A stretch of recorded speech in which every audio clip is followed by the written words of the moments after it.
Owen Harlan watched his wife's fingers dance across her phone screen, while his 17-year-old son's best friend sat inches away from her on the cabin's worn leather couch. The way Kieran's eyes lingered on Marlene's legs, the way she smiled when she caught him looking. Owen felt something cold settle in his chest, like winter fog rolling off the lake. The October wind rattled the cabin windows as Owen stood in the doorway, grease still under his fingernails from the auto shop he'd closed early for this family weekend. He'd wanted to reconnect with Tyler before his senior year ended, maybe bridge whatever gap had opened between them. Instead, he was watching his wife flirt with an 18-year-old kid. "Dad, you gonna stand there all night?" Tyler looked up from his homework spread across the kitchen table, completely oblivious to what Owen was seeing. "Just checking the weather," Owen lied, stepping inside and closing the door. The cabin had been in his family for 30 years, a simple place with thin walls and thinner pretenses. Tonight, it felt like a trap. Marlene finally looked up from her phone, tucking a strand of blonde hair behind her ear. At 39, she still turned heads in their small Ohio town, still got the appreciative looks that made Owen proud to walk beside her. Now those same looks made his stomach turn.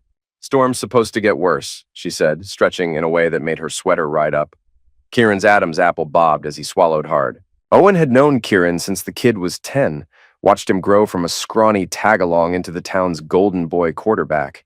6'2", all-American smile, college scouts calling every week.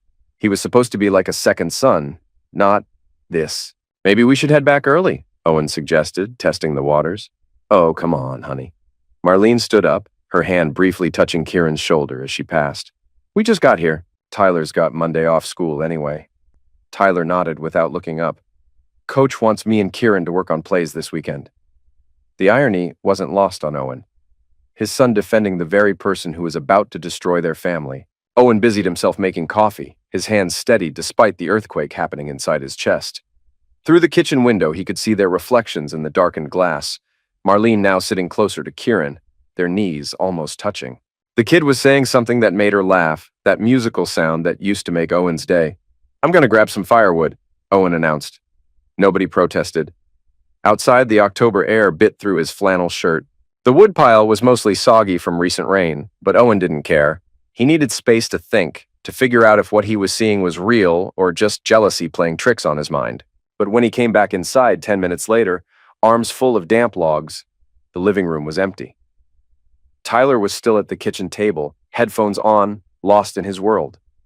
Owen could hear voices from the back bedroom, Marlene's room, his and Marlene's room. He set the wood down carefully, the logs barely making a sound. The voices were low, intimate. Marlene's laugh again, but different this time, breathier. Owen's heart hammered against his ribs as he moved down the narrow hallway. The bedroom door was cracked open just enough. What he saw through that sliver of space would replay in his mind for the rest of his life. Marlene sat on the edge of the bed, Kieran standing between her legs. Her hands were on his chest, his fingers tangled in her hair. They were kissing like teenagers, desperate and careless. "You have to be quiet," Marlene whispered, glancing toward the door. "Tyler can't hear anything with those headphones," Kieran replied, his voice rough with want. Owen's vision went white around the edges. 17 years of marriage, 17 years of working 60-hour weeks to give his family everything they needed, and this was his reward. His wife was seducing his son's best friend in their family cabin. But what happened next made everything worse. Kieran pulled out his phone, propping it against the lamp on the nightstand. The camera was angled perfectly to capture the bed. "What are you doing?" Marlene asked. "Insurance," Kieran grinned. "In case things get complicated." Owen's rage exploded before his brain could catch up. The bedroom door slammed against the wall as he charged through it, his 41-year-old mechanic's strength focused into pure fury. "Get your freaking hands off my wife!" Kieran stumbled backward, nearly falling over the bed. Marlene screamed, clutching at her disheveled sweater. Owen grabbed the kid by his Letterman jacket, lifting him off the ground despite the 4-inch height difference. "Dad, what the hell?" Tyler appeared in the doorway, his face shifting from confusion to horror as he processed the scene. "Your buddy here was just showing me what friendship means," Owen snarled, his grip tightening on Kieran's jacket. "Owen, stop!" Marlene was on her feet now, her face flushed. "It's not what you think." "Really?" Owen shoved Kieran toward the door. "And what exactly is it, Marlene? What am I thinking that's so wrong?" Tyler stood frozen, his world cracking apart in real time. Owen saw his own devastation reflected in his son's eyes and felt his heart break all over again. "You have 10 seconds to get out of my sight," Owen told Kieran, his voice deadly quiet now. "Both of you. Before I do something we'll all regret." "Owen, please," Marlene started. "Get out." The next 20 minutes were chaos. Marlene threw clothes into a bag while Kieran called his parents, both of them acting like victims of Owen's unreasonable jealousy. Tyler sat on the couch, staring at nothing, occasionally shaking his head like he could make it all go away. "This isn't over," Kieran muttered as Owen escorted them to the front door. "You're right," Owen replied. "It's just getting started." Thunder crashed overhead as Kieran and Marlene climbed into her Honda Civic. Owen watched their taillights disappear into the storm, then turned to face his son. Tyler looked like he'd been hit by a truck. "Dad, I didn't know. I swear I didn't know." "I know you didn't." Owen sat beside him on the couch, suddenly feeling every one of his 41 years. "This isn't your fault, son. How long do you think?" "I don't know. Maybe it just started. Maybe it's been going on for months." They sat in silence, listening to the rain hammer the roof. Owen's mind was already working, the same methodical approach he used to diagnose engine problems. First, you identified all the symptoms. Then you traced them back to the source.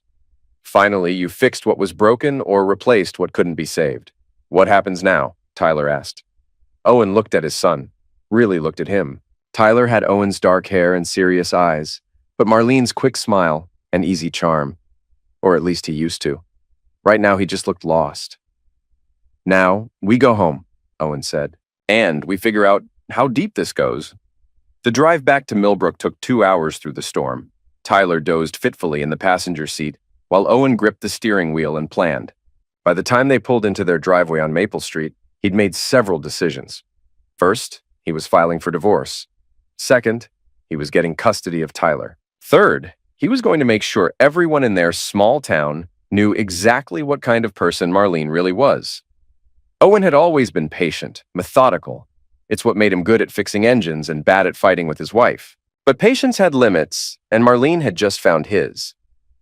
Their house looked different when they walked through the front door. The family photos on the mantel seemed like evidence of a crime, the wedding picture an outright lie. Owen noticed things he'd missed before. Marlene's phone always face down, her frequent late nights at the school where she worked as a nurse, her sudden interest in Tyler's football friends. "I'm going to try to sleep," Tyler mumbled, heading upstairs. Owen nodded, though sleep was the last thing on his mind.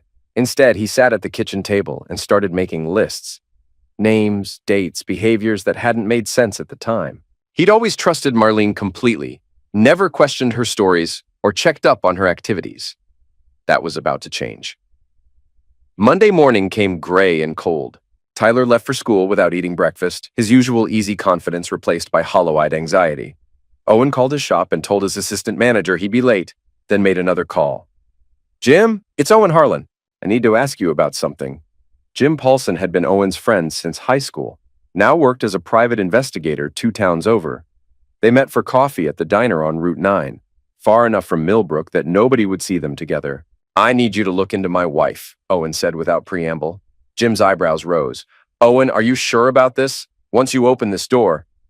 "The door's already open. I just need to know how long it's been that way." Jim nodded slowly. "What do you want me to find?" "Everything. Phone records, credit card statements, where she goes when she says she's working late, all of it. This is going to cost you. I don't care what it costs." Owen spent the rest of the week in a strange kind of limbo, going through the motions of normal life while waiting for Jim's call. Marlene came home Tuesday night like nothing had happened, spinning a story about helping Kieran through a difficult time and how Owen had completely misunderstood what he'd seen. "You've been under so much stress with the shop," she said, her nurse's voice all sympathy and concern. "Maybe you should talk to someone." Owen listened to her performance with professional detachment, the same way he'd listened to a customer describe engine trouble. She was good, he had to admit. Convincing. If he hadn't seen what he'd seen, he might have believed her. Tyler barely spoke to either of them, eating dinner in silence and disappearing to his room afterward. Owen could see the kid was struggling, caught between loyalty to his mother and the evidence of his own eyes. Thursday afternoon, Jim called. "You need to sit down for this," he said. Owen was already sitting, alone in his office at the back of the auto shop. "Just tell me." "It's bad, Owen, really bad. The phone records showed months of calls and texts between Marlene and Kieran, starting back in June. But that wasn't the worst part. There were also communications with Willis Grady, the janitor at the high school, dating back even further, and 3 different numbers belonging to current members of Tyler's football team. "How many?" Owen asked, his voice barely above a whisper. "At least 4 that I can confirm, maybe more." Owen closed his eyes, feeling the last of his illusions crumble. "The pregnancy test I found in her purse last week. She said it was for a friend." "Owen, just say it." "The test was positive, but according to the phone records, you and Marlene haven't been intimate in over 3 months. She's been texting jokes about it to Kieran." The phone slipped from Owen's numb fingers. When he picked it up, Jim was still talking. "There's video, Owen. Security footage from the school. Marlene and the janitor in a supply closet. A student hacked the system and copied it before reporting the break-in. That's how I got it." Owen hung up without another word. He sat in his office chair, staring at the wall covered with Tyler's football photos and academic awards, and felt something fundamental shift inside his chest. The patient, trusting husband died in that moment, replaced by something harder and infinitely more dangerous. That evening, Owen called a family meeting. Tyler slouched on the living room couch while Marlene perched on the edge of her chair, radiating nervous energy. "I've been thinking about what happened at the cabin," Owen began carefully, "and I realize we need professional help." Marlene's relief was visible. "Oh, honey, I'm so glad you're being reasonable about this. We can get through anything together." "Absolutely. In fact, I've already made an appointment with a counselor for tomorrow afternoon. Dr. Martinez, downtown." It was a lie, but Owen needed one more day to prepare. Marlene eagerly agreed, probably thinking she could manipulate a therapist the same way she'd manipulated everyone else. Tyler just nodded, clearly hoping someone could fix what felt unfixable. That night, Owen lay awake listening to Marlene sleep beside him, her breathing deep and untroubled. He thought about the 17 years they'd been married, searching for signs he'd missed. Had she always been this person, or had she become someone else when he wasn't looking? It didn't matter now. What mattered was protecting Tyler and making sure Marlene faced consequences for what she'd done. Friday morning, Owen made his move. Instead of going to work, he drove to the office of Sarah Chen, the best divorce attorney in 3 counties. Sarah had handled his friend Mike's ugly divorce 2 years ago, and Mike had warned Owen she was expensive but ruthless. "I need to file for divorce," Owen told her, "and I need full custody of my son." Sarah looked over the evidence Jim had compiled. Phone records, photos, video timestamps. Her expression grew grimmer with each page. "Mr. Harlan, this is extensive. Your wife has been having relationships with multiple minors. This isn't just adultery. It's potentially criminal." "What does that mean for my case?" "It means you're going to get everything you're asking for, and your wife is going to need a criminal defense attorney more than a divorce lawyer." Owen felt a cold satisfaction settle in his bones. "How long?" "I can file today. With evidence this damning, she won't have much room to fight. The custody hearing will be a formality." "Do it." Owen left Sarah's office feeling lighter than he had in months. The hardest part was over. Now came the reckoning. He spent the afternoon at the shop, losing himself in the familiar rhythm of diagnosing and repairing. Engines made sense. You could trust them to behave according to logical principles. When something went wrong, there was always a reason and usually a fix. People were messier. At 5 o'clock, Owen got a call from Tyler's school. Principal Lane's voice was tight with barely controlled panic. "Mr. Harlan, I need you to come to the school immediately. There's been an incident involving your son." Owen was shocked. "What kind of incident?" "Just please come as quickly as you can." Owen broke several traffic laws getting to Millbrook High. He found Tyler in the principal's office, his right eye swollen shut and his knuckles scraped raw. Across from him sat Milo Dane and Travis Beck, 2 of Kieran's football teammates, both looking significantly worse than Tyler. "What happened?" Owen demanded. Principal Lane, a tired-looking man in his 50s, rubbed his temples. "There was a fight in the locker room after practice. Apparently some inappropriate video was being passed around and things escalated." "What video?" Tyler spoke for the first time, his voice hollow. "The one Kieran took, of you and Mom." Owen's vision went red around the edges. "He shared it?" "Not just him," Principal Lane said quietly. "It's been circulating among the football team for days. When Tyler tried to delete it from Milo's phone, things got physical." Owen looked at his son, really looked at him. Tyler's humiliation was written across his battered face, the kind of shame that would follow him through the halls of this school for the rest of the year. "Did my son start the fight?" Owen asked. "Well, technically. Did he throw the first punch?" Principal Lane shifted uncomfortably. "Mr. Dane claims Tyler attacked him when he wouldn't hand over his phone.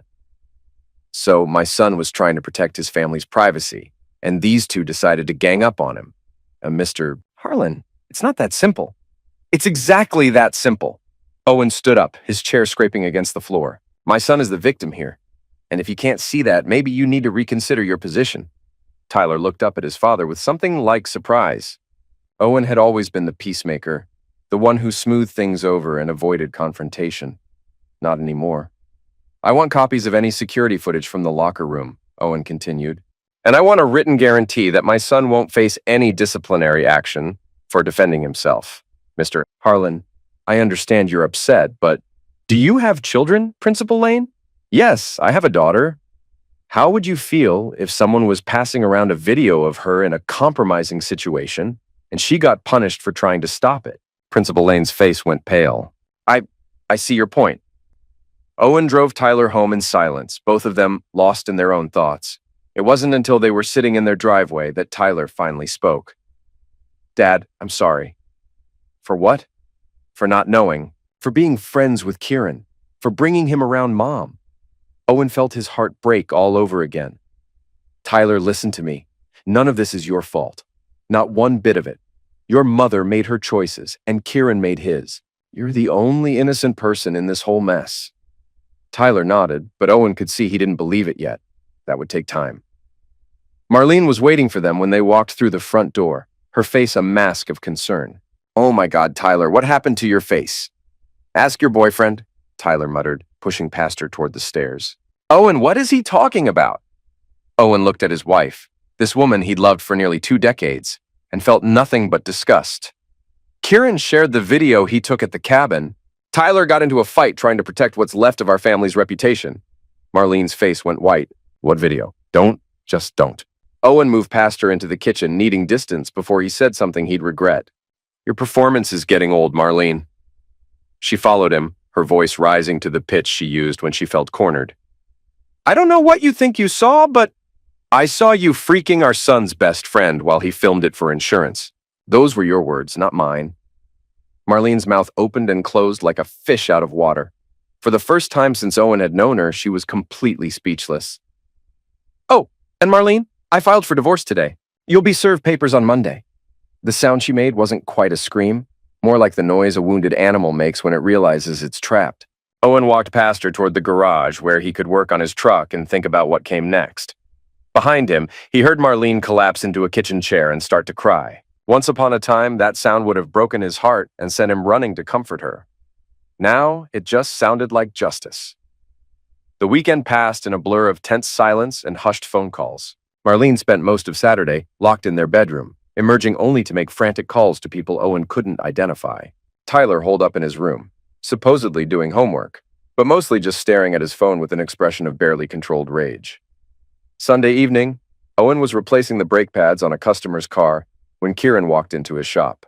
The kid looked terrible, hollow-eyed and gaunt, like he hadn't slept in days. His usual cocky confidence was gone, replaced by something desperate and dangerous. "Mr. Harlan, can we talk?" Owen didn't look up from his work. "Shop's closed. Please, just 5 minutes." Owen straightened slowly, wiping his hands on a rag. At 6'2", Kieran still had 4 inches on him, but Owen had spent 23 years swinging heavy tools and lifting engine blocks. The kid's height advantage meant nothing. "You've got balls showing up here," Owen said quietly. "Look, I know you're pissed, but you don't understand." "I understand perfectly. You seduced my wife, filmed it happening, then shared the video with your buddies when things got complicated. What exactly am I missing?" Kieran's face flushed red. "She came on to me, okay? All summer she was texting me, finding excuses to be alone with me. I didn't ask for any of this." "But you didn't say no. I'm 18 years old. What teenage guy is going to turn down—" Kieran caught himself, but it was too late. "Turn down what? A married woman old enough to be your mother? Tyler's mother? That's not— I mean—" Owen set down his wrench and took a step closer. "You know what the age of consent is in Ohio, Kieran? The kid's face went from red to pale. 16. That's right. And you know what the age of consent is for a school employee having relations with a student? Kieran's mouth went dry. I'm not a student anymore. I graduated. You're still on the football team. Still using school facilities. Still technically under the supervision of school employees. Owen smiled, but it was the kind of smile that made smart people nervous. My lawyer thinks that's close enough to matter. You can't prove anything. Owen pulled out his phone and showed Kieran a screenshot of text messages. Messages between Kieran and Marlene that were explicit enough to make a grown man blush. Your insurance plan had a flaw, kid. You kept evidence of your own crimes. Kieran's legs seemed to give out. He slumped against Owen's workbench, suddenly looking much younger than 18. What do you want? I want you to stay away from my family. I want you to delete every photo and video you have. And I want you to make sure none of your friends ever mention this to Tyler again. And if I do all that, then maybe my lawyer doesn't send copies of these messages to the district attorney. Kieran nodded frantically. Okay, yes, whatever you want. Good, now get out of my shop. Owen watched the kid stumble toward the door, then called after him. Kieran? The boy turned, hope flickering in his eyes. Your full ride to Ohio State? The one that depends on you staying out of trouble? Owen's smile turned predatory. I'd start looking at community colleges if I were you. Monday morning brought the divorce papers and a visit from Child Protective Services. Marlene answered the door in her bathrobe, her face puffy from crying, and found herself face-to-face with a serious-looking woman in a business suit. Mrs. Harlan, I'm Janet Morrison from CPS. We need to discuss some allegations that have been brought to our attention. Owen watched from the kitchen as Marlene's world began to crumble in earnest. The CPS investigation was triggered by the video evidence Jim had uncovered. Footage of Marlene with Willis Grady in a supply closet at the high school where she worked. Since the school served minors and Marlene was in a position of authority, her behavior constituted a serious breach of professional conduct. Within a week, Marlene was suspended from her job pending a full investigation. The local newspaper picked up the story, running a carefully worded article about improper conduct by school personnel that managed to convey the sordid details without naming names. But in a town the size of Millbrook, everyone knew exactly who they were talking about. Owen found himself receiving awkward condolences from neighbors and customers, people who clearly wanted details but were too polite to ask directly. He dealt with each encounter the same way, a brief nod and a change of subject. Tyler was having a harder time. The video might have been contained within the football team, but rumors had a way of spreading. Kids who'd never spoken to Tyler before suddenly knew intimate details about his family's private business. Maybe I should switch schools, Tyler suggested one evening over dinner. No, Owen said firmly. We're not running away. This isn't your shame to carry. It doesn't feel that way. Owen understood. Guilt by association was real, especially in high school. But Tyler needed to learn that other people's actions couldn't define him unless he let them. You hold your head up, Owen told his son. You've got nothing to be ashamed of. 2 weeks after filing for divorce, Owen got a call from Sarah Chen with an update. Marlene wants to negotiate, Sarah said. She's willing to agree to joint custody in exchange for a smaller settlement. No? Owen, you might want to consider no joint custody, not after what she's done. Tyler's been through enough. What if she fights it? Owen thought about the evidence they had. Not just the adultery, but the relationships with minors, the pregnancy that couldn't be his, the years of deception and manipulation. Let her fight. We've got everything we need to bury her. Marlene's attorney must have given her similar advice because 3 days later she agreed to Owen's terms. Full custody to Owen, the house, the cars, and most of their savings. In exchange, Owen agreed not to pursue criminal charges for her relationships with students. It should have felt like victory. Instead, Owen just felt empty. The final confrontation came on a Thursday evening in November, 2 months after the cabin trip that had destroyed their family. Owen was closing up the shop when he heard shouting from the parking lot. Tyler's voice raised in anger, followed by Kieran's. Owen grabbed a tire iron and headed outside. He found them facing off next to Tyler's truck, both boys red-faced and tense. Tyler had grown in the past 2 months, not just physically, but emotionally. The scared, confused kid from the cabin had been replaced by someone harder and more focused. Told you to stay away from me, Tyler was saying. I just wanted to apologize, Kieran replied, but his tone suggested something less noble. Your dad ruined my life over nothing. Nothing? Tyler's voice cracked with rage. You drill my mother and filmed it. Owen started forward, but something made him stop. Tyler needed to handle this himself. She wanted it, Kieran said, his desperation making him cruel. She begged for it. You should have heard the things she said. Tyler's fist caught Kieran in the mouth before the bigger boy could finish the sentence. Kieran stumbled backward, then charged forward with a roar of rage. The fight was brief and vicious. Kieran had size and reach, but Tyler had months of pent-up fury and his father's mechanical precision. When it was over, Kieran was on the ground, his nose clearly broken, while Tyler stood over him with scraped knuckles and cold eyes. If I see you near my family again, Tyler said quietly, I'll end you. Owen believed him. The police came, called by someone who'd heard the shouting. But the security camera at Owen's shop told the story clearly. Kieran had approached Tyler aggressively, thrown the first punch after Tyler tried to walk away, and gotten exactly what he deserved. Kieran's parents threatened to sue, but their lawyer took one look at the evidence of their son's relationship with Marlene and advised them to let it go. Kieran's college scholarship was already gone. A criminal record would make his future even bleaker. 3 weeks later, Marlene moved out of the house on Maple Street. Owen helped her load her belongings into a U-Haul truck, more out of a desire to make sure she was really leaving than any lingering affection. She'd found a small apartment across town, near the trailer park where she'd grown up. The irony wasn't lost on either of them. This isn't how I wanted things to end, she said as she carried the last box to the truck. Owen looked at this woman he'd loved for 17 years and felt nothing but tired disappointment. How did you want them to end, Marlene? I don't know, differently. You made your choices, all of them. She nodded, tears streaming down her face. I know you'll never forgive me. You're right. Owen watched her drive away, then went inside to start the long process of rebuilding his life. Tyler was upstairs doing homework, the sound of his music drifting through the ceiling. The house felt different without Marlene. Smaller, but somehow cleaner, like a weight had been lifted. Over the following months, Owen learned to be a single father. He cooked dinner every night, helped with homework he barely understood, and attended every one of Tyler's basketball games after football season ended. Tyler had quit the football team after the fight with Kieran, claiming he'd lost interest in the sport. Owen suspected it had more to do with not wanting to be around his former teammates, but he didn't push. Tyler was dealing with the aftermath of his mother's betrayal in his own way. Spring brought news that Marlene was dating someone new, a divorced man she'd met at a support group for people going through difficult life transitions.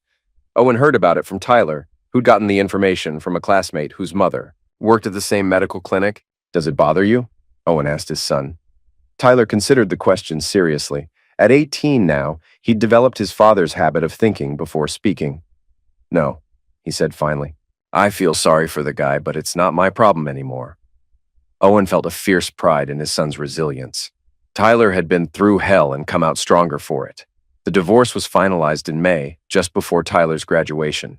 Owen sat in the auditorium watching his son accept his diploma, feeling a mixture of accomplishment and melancholy. Tyler had been accepted to Ohio State with partial academic scholarships. Not the full ride Kieran might have gotten, but enough to make college affordable. Marlene was there too, sitting 3 rows behind Owen with her new boyfriend. She'd tried to make eye contact when she arrived, but Owen had ignored her completely. They had nothing left to say to each other. After the ceremony, Tyler found Owen in the parking lot. Ready to go home? Tyler asked.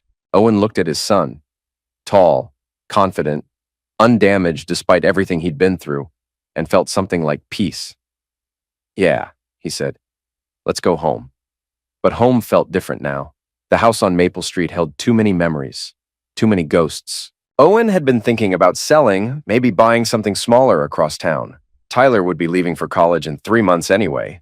That evening, as they sat on the front porch sharing a beer, Tyler's first legal one, though Owen suspected it wasn't his first overall, Owen broached the subject.